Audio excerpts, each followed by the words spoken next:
Amici di Verde a Nord-Est, ci eravamo dati appuntamento con i parchi del Veneto a Padova in fiera in occasione di vacanze e weekend. E infatti ci troviamo proprio all'interno dello stand organizzato dall'assessorato ai parchi e io incontro con immenso piacere di nuovo l'assessore Silvestrin.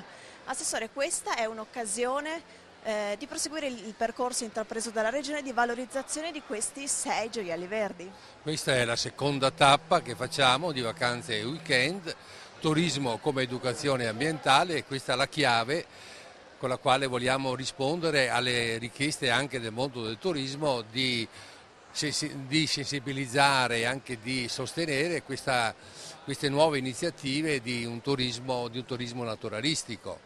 Ecco, noi abbiamo come Regione Veneto, come assessorato, puntato molto su questo nuovo strumento, su questo volume a scuola nei parchi del Veneto, che appunto presenta 42 itinerari suddivisi per fasce di età e per tematismi.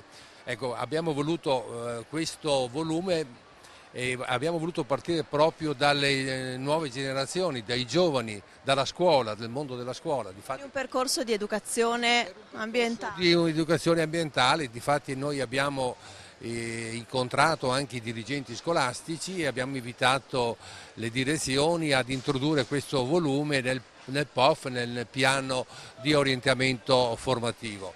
Ecco, quindi credo che la Regione da questo punto di vista si sta impegnando molto. Un altro aspetto, un altro secondo strumento che abbiamo messo in piedi è il nuovo sito internet www.parchiveneto.it, dove abbiamo tutte le informazioni relative a questi 6 gioielli che abbiamo.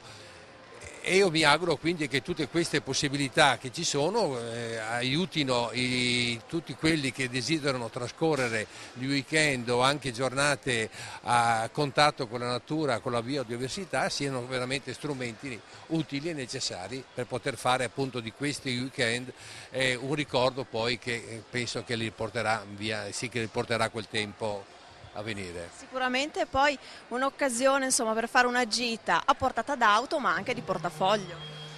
Sì, evidentemente i costi sono molto limitati perché non ci sono pagamenti di pedaggi per entrare nei parchi, è solo semplicemente per così questa possibilità di godere di questo veramente patrimonio naturalistico che il Veneto ha e che mi auguro che tutti quanti prima o dopo possano visitarle e che sicuramente conserveranno un bel ricordo. Quindi un sistema diciamo unico, però allo stesso tempo con le proprie diversità al suo interno. 6 parchi, 6 patrimoni diversi. Sono 6 parchi con le loro caratteristiche, con le loro carte di identità, con i loro prodotti, con i loro itinerari, però sono collegati tutti quanti su 4 caratteristiche: sull'acqua, sulla geologia, sulle orchidee e ovviamente sull'ambiente naturalistico.